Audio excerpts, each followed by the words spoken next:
Welcome to the Bulletproof Screenplay Podcast, episode number 25. The road to hell is paved with adverbs. Stephen King. Broadcasting from a dark, windowless room in Hollywood, when we really should be working on that next draft. It's the Bulletproof Screenplay Podcast, showing you the craft and business of screenwriting while teaching you how to make your screenplay bulletproof. And here's your host, Alex Ferrari. Welcome to another episode of the Bulletproof Screenplay Podcast. I am your humble host, Alex Ferrari. Now, today's show is sponsored by Bulletproof Script Coverage. Now, unlike other script coverage services, Bulletproof Script Coverage actually focuses on the kind of project you are and the goals of the project you are. So we actually break it down by three categories: micro budget, indie film market, and studio film. There's no reason to get coverage from a reader that's used to reading tentpole movies when your movie is going to be done for $100,000. And we wanted to focus on that at Bulletproof Script Coverage. Our readers have worked with Marvel Studios, CAA, WME, NBC, HBO, Disney, Scott Free, Warner Brothers, The Blacklist, and many, many more. So if you need your screenplay or TV script covered by professional readers, head on over to covermyscreenplay.com. By the way, guys, if you want to get access to hundreds and hundreds of screenplays that you can take a look at, read, get inspired by, study, just go to bulletproofscreenplay.com and you can download screenplays that I've organized by screenwriter, by genre, and even TV scripts, some of the best pilot scripts of all time. So definitely check it out. It's a great resource, bulletproofscreenplay.com. Now, today on the show, we have Lucy V. Hay. She is an author, a script consultant, and a screenwriter. She's written books on the screenwriting craft, like writing and selling drama screenplays, writing and selling thriller screenplays, and writing diverse characters for fiction, TV, or film. She's also one of the UK's best-known script consultants, and she does amazing work through her blog and website, bang2write.com. And I want to invite her on the show to talk shop and see what her perspective was on the craft and how she helps her clients get those stories told. So without any further ado, please enjoy my conversation with Lucy V. Hay. I'd like to welcome to the show Lucy Hay. Thank you so much for jumping on. Well, thanks for having me. Delighted to be here. I know it's taken us a minute to get to this point. Yes. I think it was 6 months, before we could align our schedules. I know our schedules are a bit hectic, but I'm so glad we finally be able to make it work. I've been wanting to get you on the show to pick your brain a little bit about the business. But before we jump in, how did you even get started in the film business? Writing? God. It's a really kind of long and involved story. So just a short version then. Okay, the short version is I did a degree in screenwriting for film and television. Back in the day, I was here in the UK doing that course in 2000. I graduated 2003. I was a single mother back in those days, and I didn't have any childcare, and I really wanted to be involved in screenwriting in some way. I wasn't really sure how. I just knew that I wanted to be part of the industry, and I really loved the development of stories and just really kind of being involved in whichever way I could, basically. Mm-hmm. And during the time that I was on the degree, I had to do some work experience to pass the course. And during that time, I managed to get some work experience reading screenplays for a literary agent and various other places as well.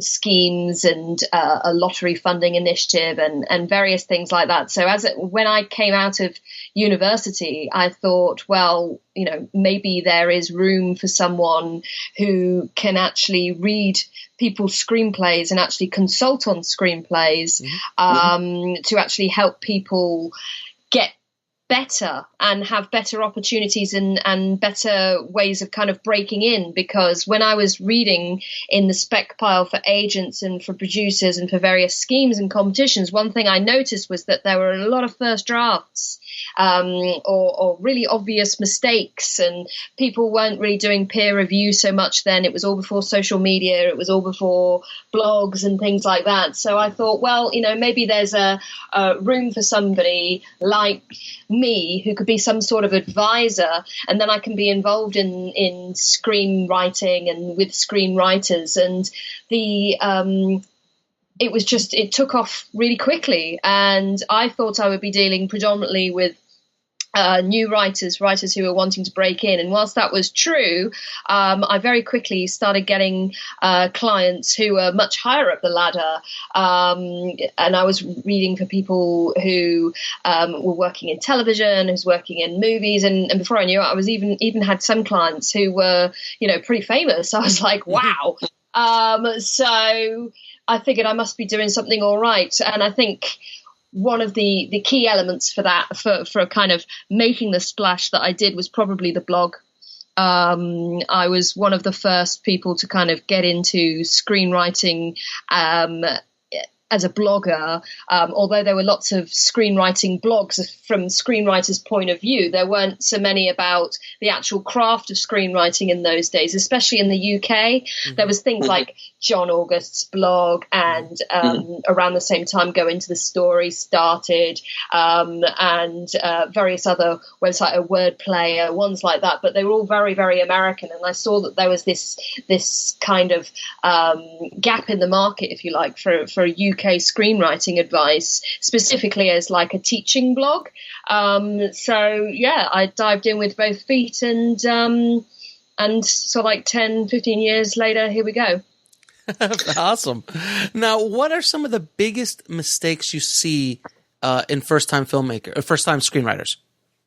Oh, God. I think probably the first thing would be that they have an idea, or they see a trailer in their head, or they see some like imagery in their head, or maybe just a character or something like that. And they don't really know what the story is. They don't know what it's about. They don't know how plotting works. They're thinking probably really deeply thematically, but they're not necessarily thinking about the actual blow by blows of the plot. And so they get themselves all tied up in knots as to what the story is really about versus what's literally happening. And so they end up writing these crazy, crazy drafts where, you can read a whole like 120-page screenplay and you still have no clue what's happened. It's just like an explosion. It's like a stream of consciousness all over. And that's probably what everyone does, I think, at some point. I know I did that. Literally everyone, when they start out, whether they're writing a screenplay or a short story or a novel or whatever, they can't really get their thoughts in order. They know that there's bits and pieces that they want to say, and maybe they've got a really interesting voice or a really interesting idea or an interesting character, but they just can't make it all gel together. So I think that's probably the first kind of most obvious thing that happens. Another thing that happens is people's concepts and log lines just are really half-baked. They either don't make sense, or they're really derivative, or they're just boring, and you kind of go, what the hell is that? I don't know what that is. And that usually happens after they've come to the realization that, actually, I can't just write the stream of consciousness. I've got to try and kind of organize it, but then they might over-organize it or organize it in such a way that it's still not recognizable, or has come out of the left field, or is too samey to what's gone before. Other things that are really obvious is dialogue. There's far too much dialogue in the average spec screenplay.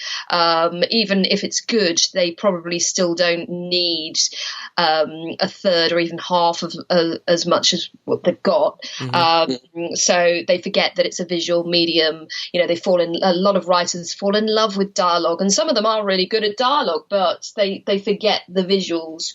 Alternatively, maybe they go too far the other way, and it's really nice and visual, but again, it's not coherent. You don't know what's really happening, and so you actually need more dialogue, but that doesn't happen very often. It's nearly always too much dialogue, I find, which I think is really interesting.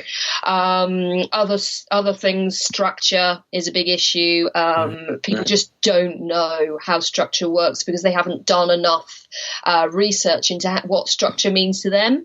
Lots of people say, oh, well, you only need a beginning, a middle, and an end, and not necessarily in that order, which is what Bang to Right believes as well. But you also do need to know how other people have structured things before you. And that doesn't mean you have to use pictograms and worksheets and all that kind of stuff. But it does mean that if your movie is like Blade Runner or is like Alien or is like whatever, you do need to know how those stories were structured and why they were so interesting to you and why you want to do something in that kind of vein. Because if you don't know how they crafted their stuff, then how are you going to know how to craft your own stuff? So it doesn't really matter how you structure. It doesn't matter if you use Save the Cat. It doesn't matter if you use three acts or the mini movie method or the 22 steps. Use whatever you like. No one cares, but it needs some sort of structure. And very often things go wrong in structure. Like a very classic one would be starting too early. So you end up with a really lumpy kind of first act in particular, or it starts really well, but then it has a massive dip in the middle, and or you end up running on the spot or something like that. Or resolutions, the endings can be too rushed and it's like, oh, it's all over, what the hell just happened, that kind of thing. So those are the kind of classic structural issues. And then finally, I would say the kind of the next obvious one would be characterization. People don't know what good characterization is. And what is good characterization? Well, I mean, how long is a piece of string? But the two things that you need for good characterization is a role function, what they're doing in the story, and then also their motivation, which is why they're doing things.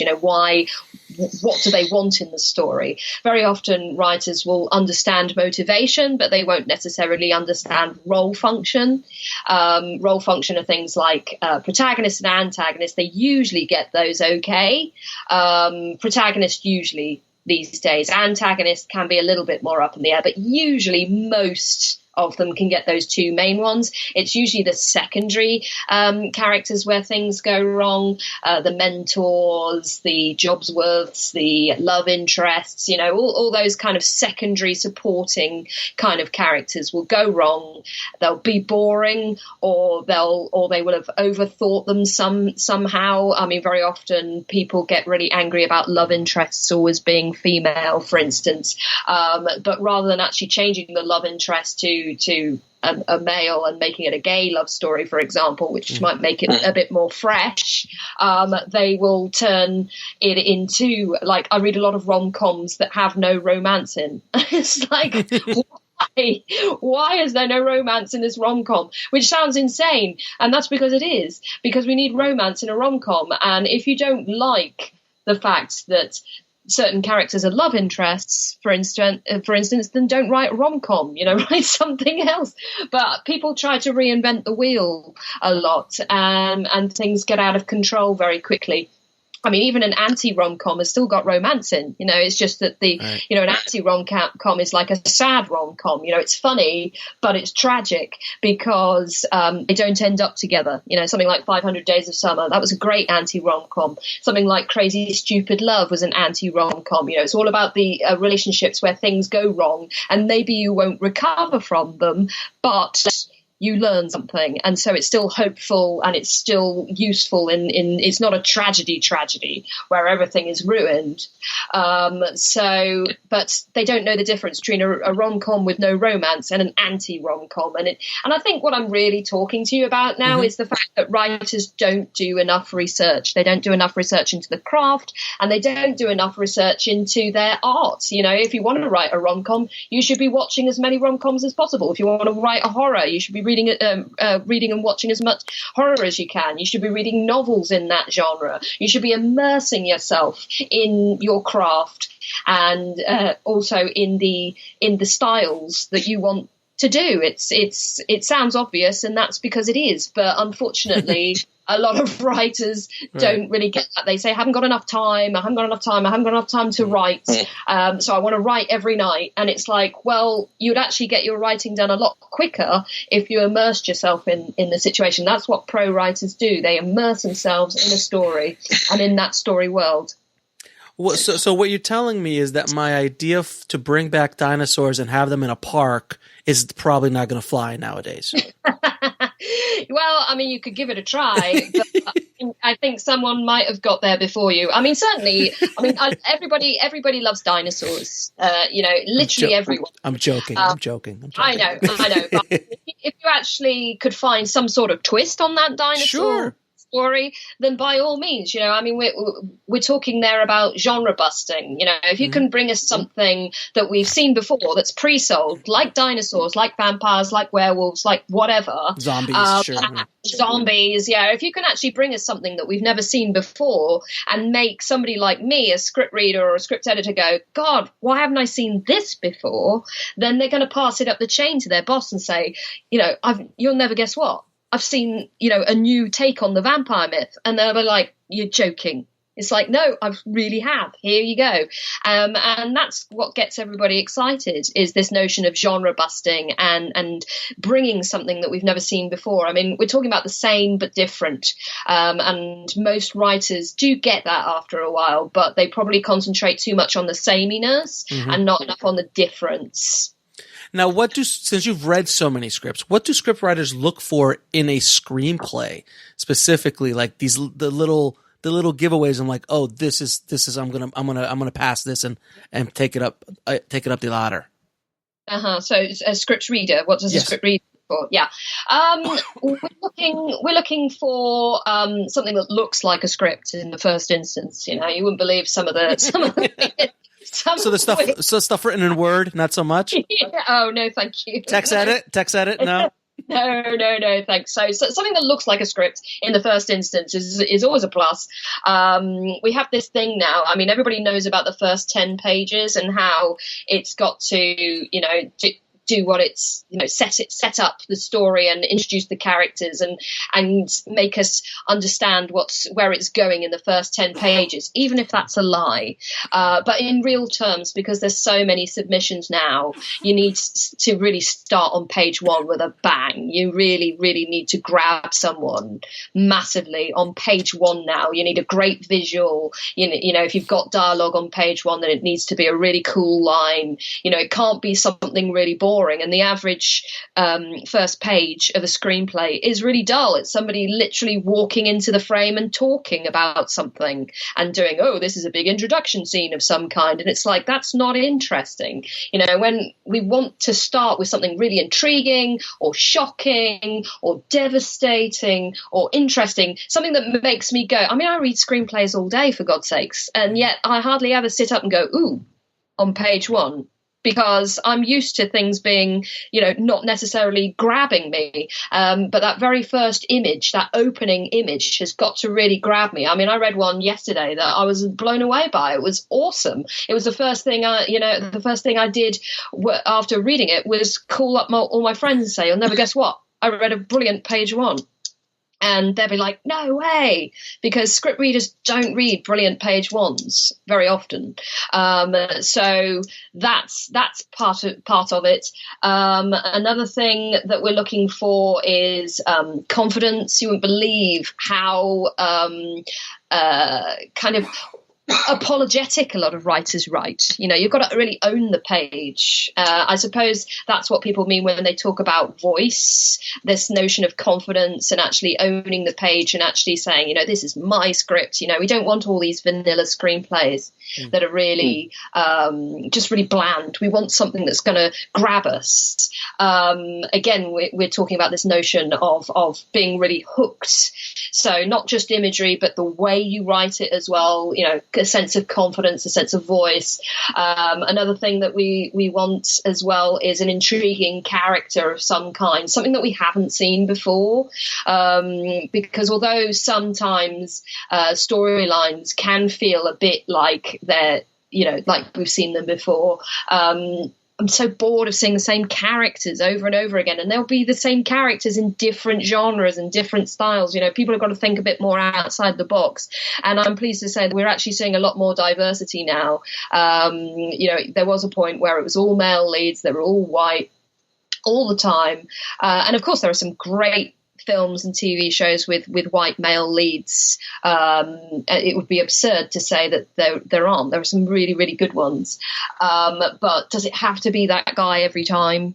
You know, what more can you bring to this character, this situation, by making it a woman, by making it a person with a disability, by making it somebody who's gay or straight or transgender, and just, you know, just mixing it up a bit, and just a great sense of structure. It's so rare to find a well-structured screenplay. It's so rare.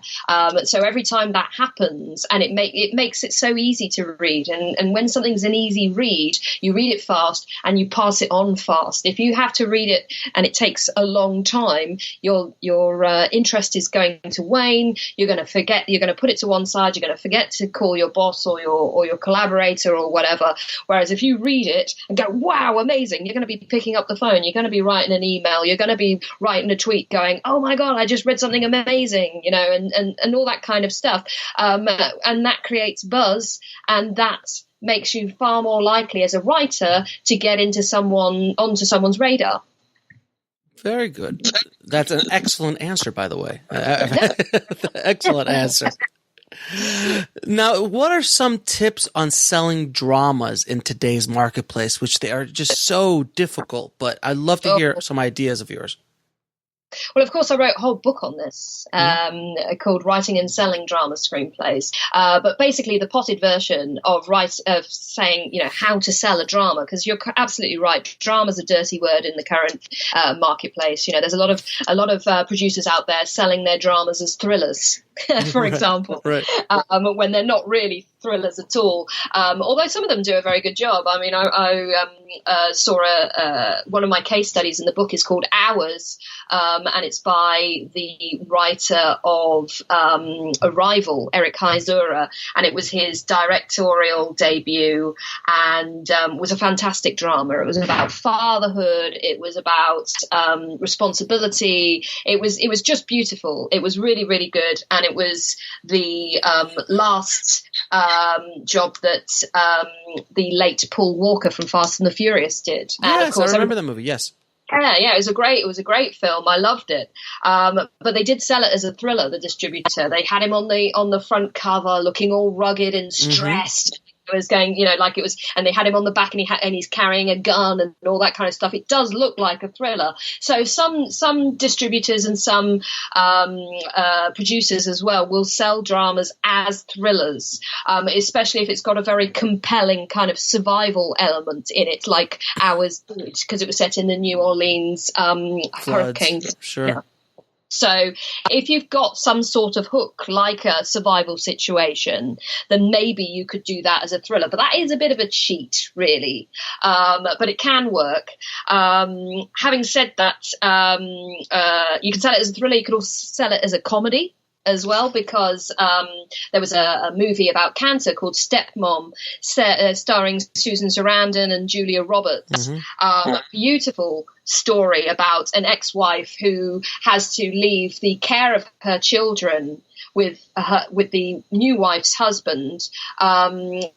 She's dying of cancer, the ex-wife, and she has to leave her young children with Julia Roberts, the new wife, and their father. And it's all about the two women getting to know one another and actually getting over resentment and the unfairness of the situation, because of course she doesn't want to die and all this kind of stuff. And it was heartbreaking and beautiful, really, really well done. But they sold it as a comedy. And although there were bits that were funny, because it was very much from the tragic element of, you know, if you didn't laugh, you cry.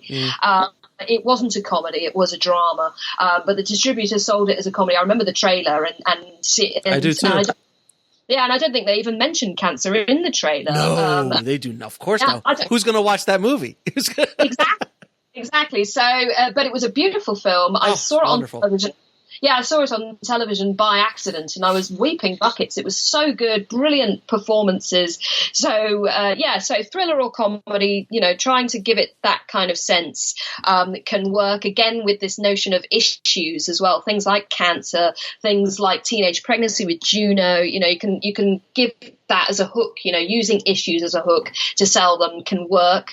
That said, when it comes to drama, generally, you're not going to sell a drama in the classic sense like you would sell a genre piece, not in the current marketplace. So basically, what happens is you're not selling stuff in terms of actually, getting a check and going in and, saying Jaws in space and getting them to do a blank check to you and all that kind of stuff, like everybody wants. But basically what you're doing is you're writing the best drama that you can think of, the best devastating one, both best whimsical one, best survivalist one, whatever that is, and you're recruiting, and it's kind of like a recruitment drive. You're kind of getting people on board with you. You kind of essentially call yourself the writer producer, if you like, or and you're recruiting everybody onto your journey and making them kind of get on board with you and help you make this film. I mean, I was reading about I've forgotten his name. The guy who was the producer of Dallas Buyers Club. Yes, I forgot his name, but yes, I know who you're talking about. Yes, and it's just completely gone out of my head, which is really annoying. And that's a straight drama. That is a straight drama. Exactly. But of course, it's about issues, and it was a very kind of prescient kind of issue, because of course it introduced to the mainstream the notion of transgender characters, and it was something that was quite dark, and also had some moments of light and shade, and made a massive cultural impact in the same way that probably something like Philadelphia did with Tom Hanks about 20 years before. And interestingly, around the same time that Philadelphia was made and was getting all its Oscars with Denzel Washington and Tom Hanks, Dallas Buyers Club was doing the rounds. It was literally in development for about 22, 23 years. Originally, apparently, Woody Harrelson was going to play Matthew McConaughey's part, which you can see, can't you? And it just stayed in development hell for a long time because nobody wanted to make that film. And anyway, the producer, Cassian Yules, that's his name, Cassian Yules, lost finance multiple times to make Dallas Buyers Club, because basically it was his pet project. It was his passion project. He really, really wanted to make this movie because he thought it was important, and he was absolutely right. And eventually, when he lost it for the third time, he just got out his Rolodex or his Filofax or however he does it and just called people up begging them for money. And he eventually found someone who he said, "Look, mate, I gave you your start in filmmaking, so now give me the money to make this film." And the guy said, no, I don't want to make that film about AIDS and stuff. It's too much of a downer. I don't want to do it. And he goes, "Look, it's really important. We're going to win all the awards. It's going to make a massive cultural impact. I guarantee it." Cassian Yules had that much belief. And the guy said, "Do you know what? I'm going to give you the money. But when you go to the Oscar ceremony, you've got to take me with you." Right. And of course, the rest is history. They won all those Oscars, and Cassian Yules took his mates to the Oscars with him. And it's like, wow, you've got to have that kind of belief. When you're making a drama, you have to understand that unless you're willing to get behind it 100% like that, then it's probably not worth writing a drama. You probably want to be doing something else. You probably want to write a horror or something that you can sell a lot easier. Because if you think that writing a drama and selling it just because it's lower budget than average is going to make it easier, it's not. It's still like 30 million times harder to make a drama than a genre piece. So that's always really worth thinking about. Whenever my writers come to me and say, "I really want to do a drama," I say, "Well, how are you going to do this?" And if they look at me blankly, I go, "Oh dear, Oh dear. Right. Because you don't know the half of it, But sometimes they'll come to me and say, right, I'm going to make this amazing drama because this subject matter is really important to me, and I've got this strategy. I'm going to get the money from this scheme. I'm going to get the money from these kind of product placements and various investors and all that kind of stuff. I'm going to take it to all the various film festivals. I'm going to win loads of awards. I'm going to make sure it gets into the Oscars. I'm going to go all out to go, to the nth degree with that. And every time somebody comes to me with that, I go, fantastic, I will help you, because they know what they're talking about. Yeah, dramas are such a unique genre in film, because they're the one that kind of like you can easily tweak it to make it a comedy, or you could tweak it to make it a thriller, or at least have those elements in it for selling points of view, where sometimes there are those straight dramas like Dallas Buyers Club. I don't even remember if there was any humor. I think there had to have been a joke or two in there. But you can't sell that movie obviously as a comedy. Yeah. And the other genre that gets really abused is thriller. Now, what is the definition, in your opinion, of a thriller? Well, a thriller thrills. So, that's kind of, everybody knows that because it's in the name. But, what does thrilling actually mean? And I think there's two kind of key things that are in a thriller. Again, both thriller and drama are two things that I feel really passionately about, which I had to, because I've written a book on each of these things. Yes, you have. In terms of thrillers, in terms of what I would call a definition of thrillers, is a thriller usually has some kind of element of mystery to it. They usually have to find out some sort of answer to a question of some kind, who is behind it all, if you like. And then it can be a straight mystery as well, the notion of the whodunit as well. But even if it doesn't have a mystery element, because not every thriller has a mystery element, because at the end of the day, a thriller just has to thrill. It can just be exciting. That's the point. So I think what is predominantly the point of thrillers is that it's about the chase of some kind, whether they're looking for a mysterious answer to a question, or whether they're literally chasing someone. It's about the chase, literally or metaphorically. Now, is there, because I know horror films a lot of times can either be tweaked to be thrillers as well, because arguably, I just watched It the other day, and it thrilled. It definitely thrilled, but it also scared. So how do you play around with that definition, or are we really just getting into the weeds? No, I think there's a considerable difference between thriller and horror. A lot of people kind of mix them up and say that that they're the same. And certainly there is some mixing within the genre. Thrillers can be horrifying and horrors can be thrilling. But if you take it right down to the foundation levels, a thriller is for the chase and a horror is for the scares. Horror is supposed to scare you. And so, sometimes you find being scared thrilling, and that's great. But is there a sense of mystery there? Is there a sense of chase there?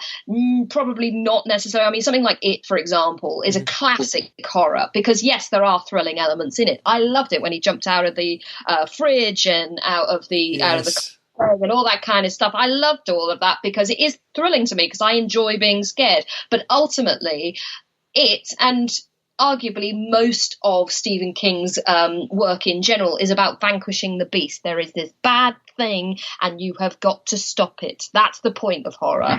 And so it's about being scared and it's about vanquishing the beast. And who could be more beastly than Pennywise? He's horrifying. Oh my God. What a beautiful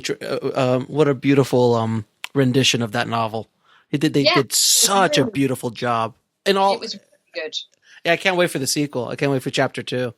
Yeah, no, I can't. I enjoyed the first TV series version of It. Tim Curry, awesome. But a lot of the plotting was quite whack, really, and it was just a bit lumpy and strange, and it really it was very 90s. There was a lot of really weird stuff going on in the 90s. And it was also a TV movie, so it wasn't an actual, full blown feature film. So might have not taken as much time. Caliber of the writers might have been different. It could have been a whole sorts of reasonings. But yes, I did not see the Tim Curry version, or if I did, I didn't remember it as well. I do remember him. But he was great. But this version, he was just eerie and scary, and it was beautifully done. Beautiful. And I love that was in the 80s. Because now we tap into the wonderful thing that's just running rampant right now over Hollywood and over movies in general is nostalgia. Can you talk a little bit about nostalgia and what is it right now? Because we've had nostalgia for a while. I mean, you can go back to examples like American Graffiti that was nostalgic for the 50s. And it's always a couple decades back. I notice it's like 2 or 3 decades away, and then we can go back and be nostalgic about it. But the 80s has something very special about it. There is something unique about that 80s and now 90s too, both. Which I don't think it's unique. I think it's just the fact that we're old now. I mean, people who are 35 plus are looking back on times of the 80s and the 90s with such fondness because everything seemed simpler then. There was no social media, there was no people in your face with you could go away for the weekend, nobody could hassle you. Now you've got bloody mobiles all the time. We weren't at war. We weren't at war. The economy was good for the most part. Not necessarily. I mean, there was a lot of stuff going on, and certainly in the UK in the 80s. There's the miners' strikes. There was a massive recession. There were terrible. But for us in the US, I mean, we had the Cold War, but the Cold War ended. The 90s late 80s and 90s were pretty much an economic boom for us. There were and we weren't at a war until the 90s with the Desert Storm, but it wasn't like an ongoing war. Constantly, and it's just a much more complex time now, without question. Yeah.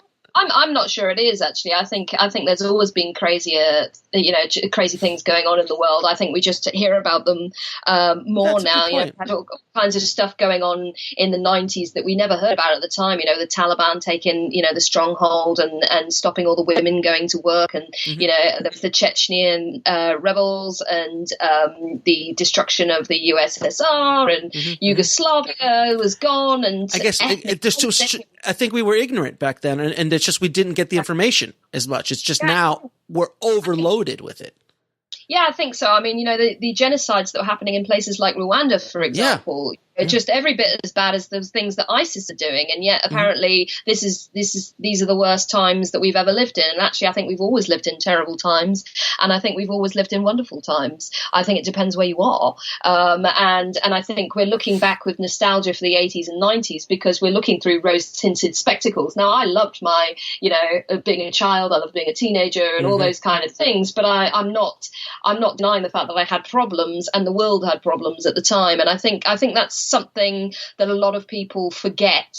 And the Victorians believed that nostalgia was actually a disease. You would actually become sick. You would actually become sick for the past. And I think that's what a lot of us do now. And of course, it's easier than ever to be sick for the past because, of course, you can look on the internet and see all these great things that you used to have or used to believe you had, and now you think that now the present is rubbish. And I think that's a real shame in lots of ways because you've only got now. There is no only now. There is only now. You don't have tomorrow. You don't have the past. It's all you have is now.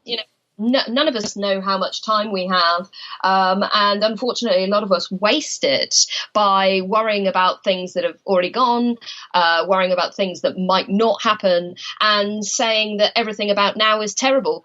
And everybody worries, everybody gets annoyed about stuff. They've got a crap boss or their teams let them down or anything like that. But at the end of the day, you have to kind of try and keep gratitude in your heart for the fact that you're not dead.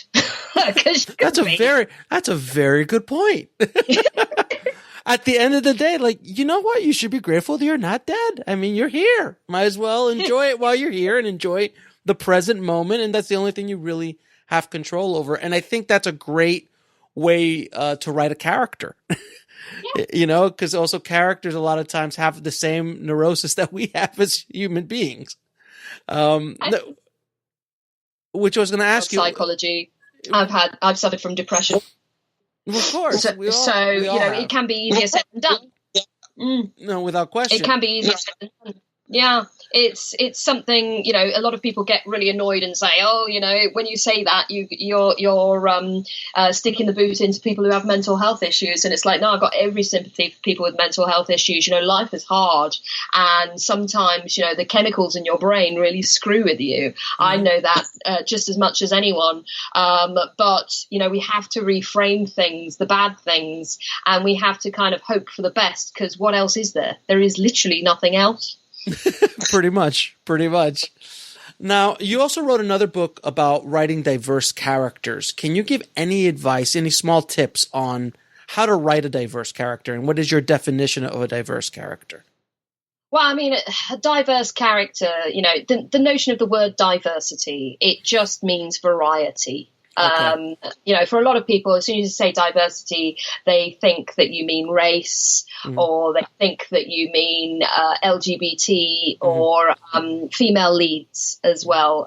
Will come under that, because, of course, female leads are so much less prevalent than male leads. So those are the three that people immediately think of.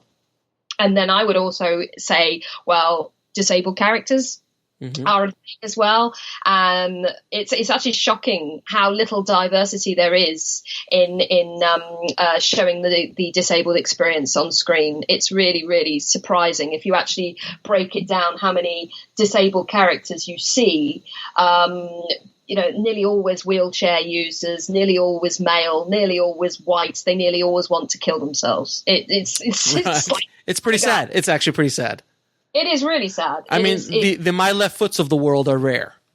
Yeah. I mean, it's unfortunate, because 1 in 5 people in the UK and the US have a disability of some kind, and there's many in what they call invisible disabilities as well, that people can't necessarily understand. Because they physically can't see them, but they create massive challenges in people's lives.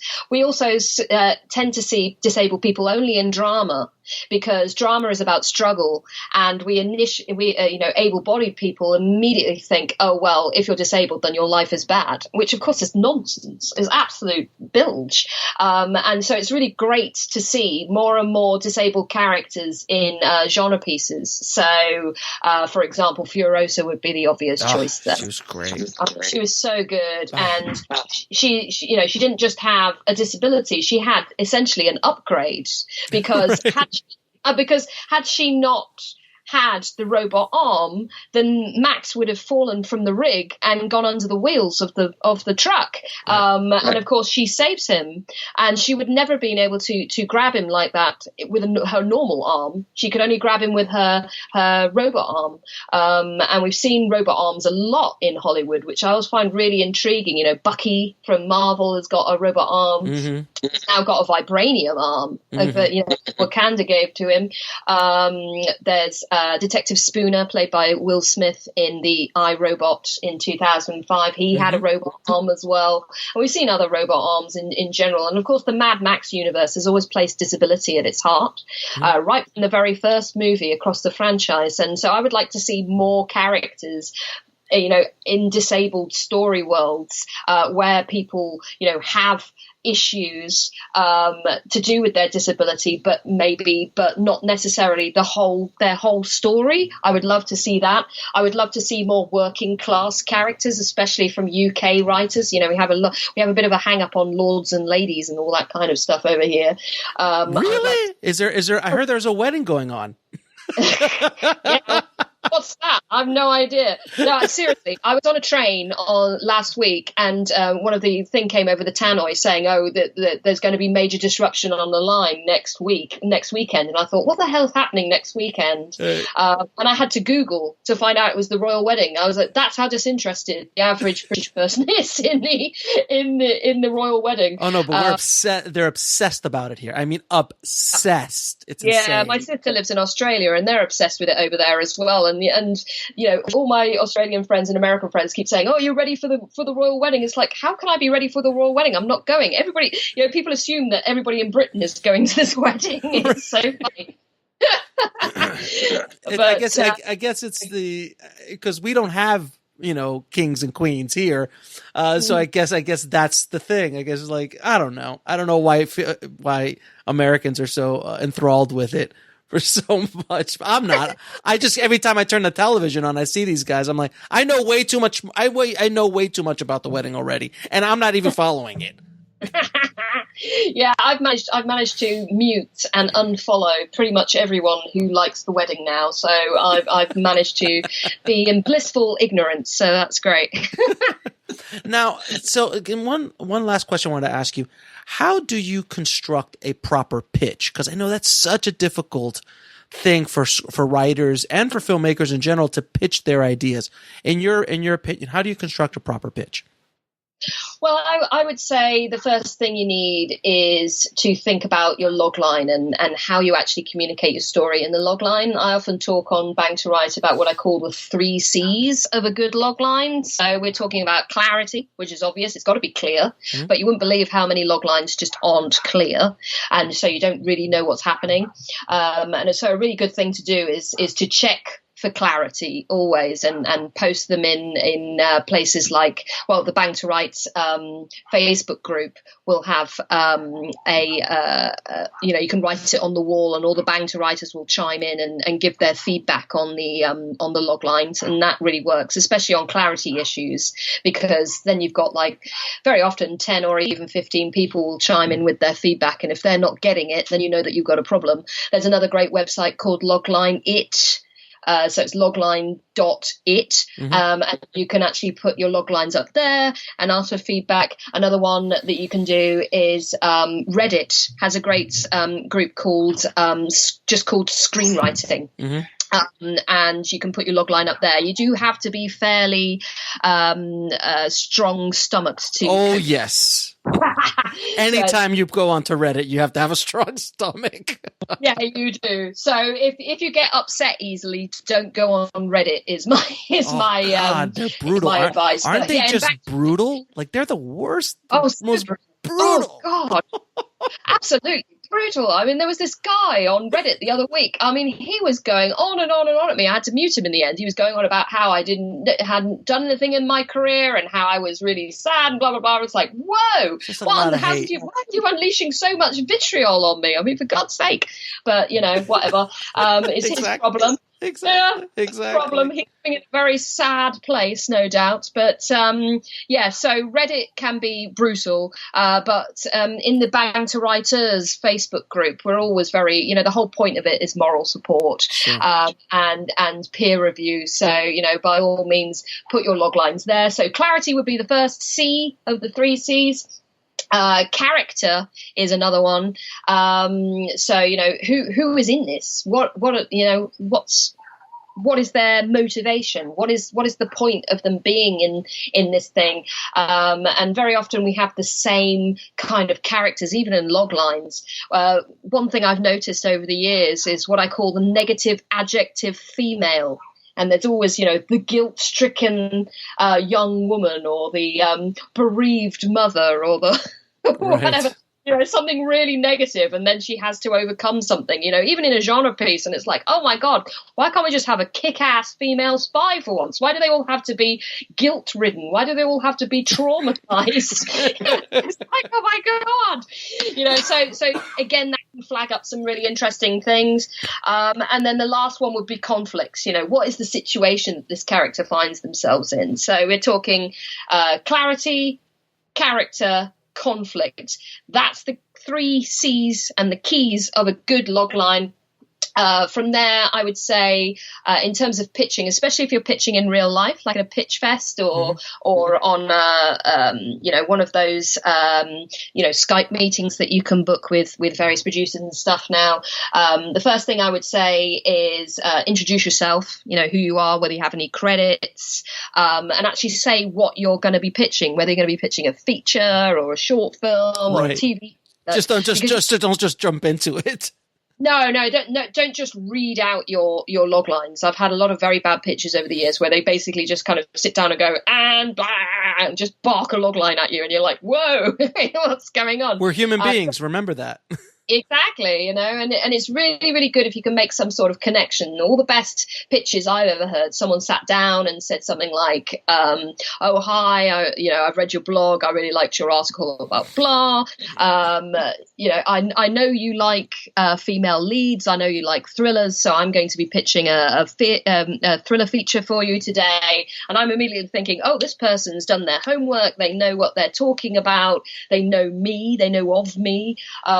And it just gives you a good kind of connection at the beginning of the pitch. You don't have to say you like things if you don't, but if you have happened to have watched something that someone's made or read their articles or something, and you have some sort of like prior knowledge, or you've met them before, maybe. I've had a good pitch only the other week when a lady came in and said, "Oh, hi, we met at Women in Film and TV," which is a union for women who work in film and television here in the UK. They said, "Oh, we met there before," and we had a little chat quickly about that first, and then she told me her logline, and we had that kind of sense of connection and rapport, and of course I remembered her afterwards, and that's always helps.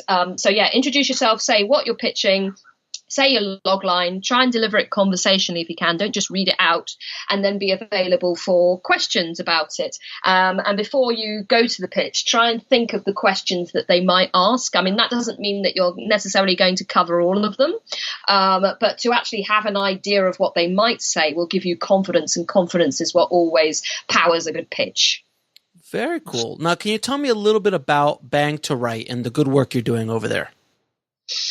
Bang to Write is it started off as a screenwriting blog only, and then over the years it started to kind of change, and I started to talk about characterization generally. I started moving more into script editing as well as script reading, so I got commissioned to write those 2 books on writing, which in turn got me more jobs on working on dramas and thrillers in particular. So I started to kind of really talk about genre, really talk about drama, especially because I found myself talking about thriller and horror a lot. So I talk a lot on the blog about drama, a lot about thriller, a lot about horror. Started talking more and more about diverse characters as well, which that led into the 3rd book. But also one thing that I noticed over the years was that people, writers really wanted to connect with me. And so I created the Facebook group, which is really lively and really connected and really engaged now. And so I'm kind of bringing that back and forth between the main sites and the social media kind of pages, and also the main Bang to Write group. So whatever they're talking about in the group, I will make sure that I write about on the main site, because I know that it will, power the site and power the chat in the thing, and increase the sense of community and just make it more cohesive. And one thing that I noticed that the Bang to Writers really liked was things like quotes and success quotes and inspirational quotes. So I put a lot of quotes on the blog and what we can learn from them as writers. I did one recently about Rocky and how he used the patron saint of writers, because I really think that. I think it's great because he's so motivational and he's so spiritual and he's so, you've got to go out there and do it, which is something that I truly believe as well. And also in terms of other things they like productivity articles. So, how to get writing done. There's a lot of writers out there who have, very diminished windows in which to write. I know I do. I mean, I'm a professional writer as well. I write novels and blog copy and I'm just writing stuff all the time, constantly. But I still have less time than I want to write my own speculative work as well. I've just been planning a project recently that, I haven't even shown to my agent yet. It's just a story that I feel a burning desire to tell. But I know that I've got a million other things to do first. So I'm going to have to do it on, keep it on the back burner and keep writing, 1,000 words here, 1,000 words there, just like the Bang to Writers who may still have day jobs in completely unrelated things. So I write a lot about productivity. I write a lot about self-belief and motivation as well, especially when the Bang to Writers have been through, really bad rejections. Because one of the great things about Bang to Writers on Facebook is that when somebody is rejected, they might post in there and say, "Oh, I'll be rejected." And everyone's like, "Oh, chin up, it'll be all right, keep going," all that kind of stuff. Because only other writers really know what it's like to be rejected. I can say, I got rejected yesterday, and my husband came home and I told him I'd been rejected, and he was like, "Oh no!" And he went out and got me a bottle of wine, which is very nice of him. Mm-hmm. But I know that he's not a writer. He doesn't know what it's really like to be rejected. So the first thing I did was get on the phone to some of my writer friends and say, "Oh, I'll be rejected." And immediately they're like, nightmare, and I'll do the same for them as well. And we do the same in the Facebook group as well. We talk about loads of different things. We talk about novel writing more and more as well, because of course I'm getting really into that. I love writing my novels, and it's just because it's nice to have a change as well, because I spend so long reading screenplays and so long writing stuff. It's sometimes nice just to write in a completely different medium. Although I actually think of screenplays and novels as being the same. I certainly outline them in the same way, with the 3 acts and character motivations and role functions and all that kind of stuff. I do them exactly the same way. It's just novels are 3 times longer and a bit more psychological as well. Now, you also write nonfiction books as well. Yeah. So, I will write... Yeah, I even write those really with 3 acts, to be honest. And what are those 3 books that I know off the top of my head? Is the one the writing drama? That's right. Writing and selling drama screenplays, writing and selling thriller screenplays, and then it's writing diverse characters for fiction, TV, and film. So that third one actually incorporates novels as well, because of course we're talking predominantly about characters, and of course whether you've got a character in a screenplay or a character in a novel, they're the same thing. They're just maybe presented differently, but other than that, they have the same kind of genetic makeup. Very cool. Now I'm going to ask you a few questions that I ask all of my guests. It's going to be kind of like speed round. What advice would you give a screenwriter wanting to break into the business today?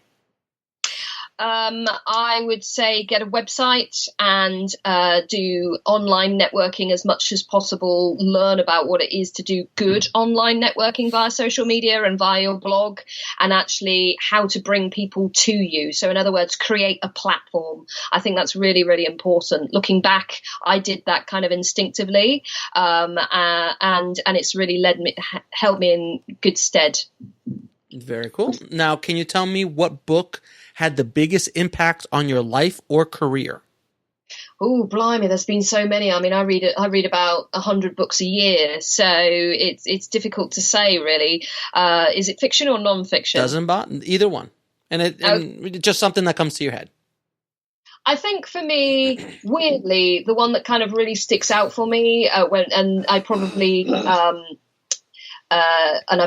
recommend the most to people, would probably be Weave World by Clive Barker, because it made such a massive impression on me as a 13-year-old schoolgirl. I mean, it was filthy in so many ways, and but also Clive Barker. Yeah, exactly. Highly imaginative and so visual. It was so massively visual. And I went on to read all his other ones like Image Occur and The Midnight Meat Train and all his comic books and all his freaky weird stuff, Cabal and all that kind of stuff. And it made a massive, massive impression on me, even though I don't write fantasy. Just the visuals of it, they never left me. And I can, even when I think of those words, I can see them in my head. So yeah, I wanted to be like him. And really, and hopefully one day I will be as good as him. Now, what is the lesson that took you the longest to learn, whether in the film business or in life? Don't take things personally, I think. Especially when you're on Reddit? Yeah, especially when you're on Reddit. Yeah. I mean, sometimes people kind of get under my skin, but 9 times out of 10 now, they just bounce off me. It just doesn't bother me, especially online. And certainly because I've started to notice when you have a massive online platform, you start to notice the trolls and the negative people say exactly the same things, exactly the same way. Mm-hmm. And so the more you're exposed to it, the more you become immune to it. It's kind of like a mad online kind of vaccination, if you like. So it's quite rare that things really bother me online. Unfortunately, in real life, when things happen, they really still can get me down even now. Having said that, I recover a lot quicker than I used to. It used to be that, something happened with my family or something happened in my marriage or something like that would take me, I wasn't resilient. It took me ages to kind of recover from it emotionally. But now, because I've been doing lots of work on myself about that, I think I'm much better than I used to be, definitely. So, yeah, don't take things too personally, especially not in the industry, because people say things from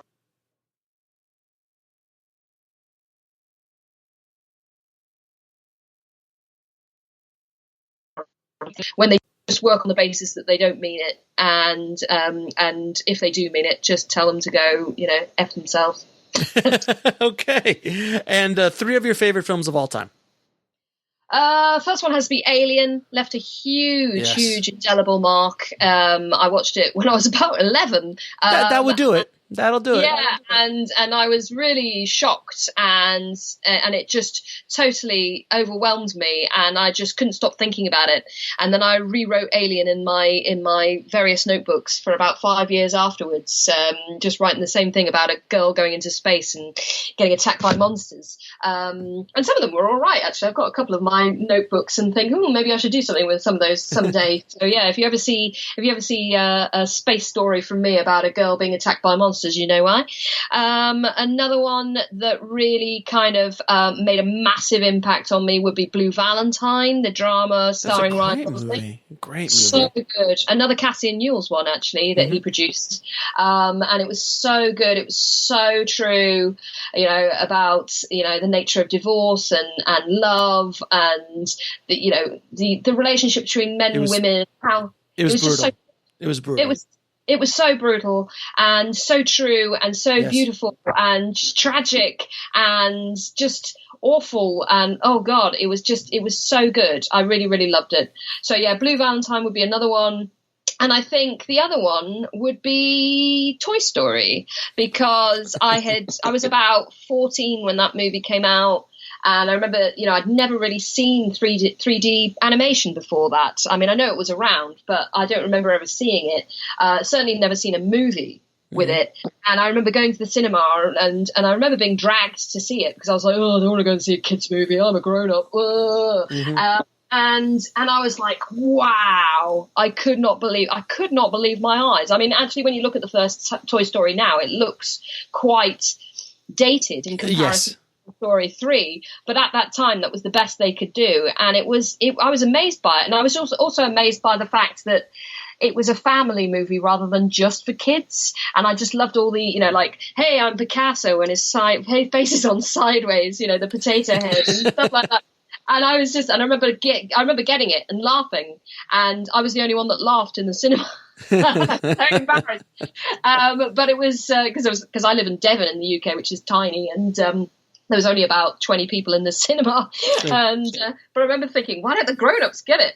And that's when I started to think, ooh, there's such a thing as a literary illusion, and there's such a thing as subtext, and there's such a thing as these things that are put in, these in-jokes for grown-ups and for cultured people in things that are comedy and stuff like that. I started to notice different things, and how you could be 14 and get a cultural reference like that, but a grown-up sitting next to me didn't get it. And I was like, oh, that's interesting. Different responses to different things. Not everybody's the same.